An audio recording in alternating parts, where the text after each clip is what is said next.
sa dyaryo na ano, nagpapaupa daw po kayo dito. Ako po. Tara, samahan ko po kayo. Kasi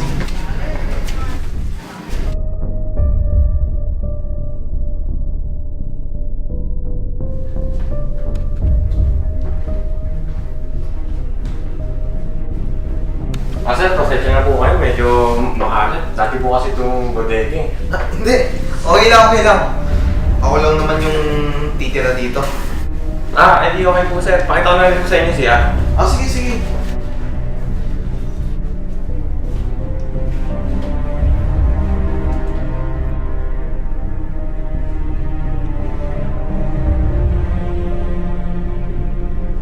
Pasensya na sir, madumi yung siya. Hindi, okay lang yan.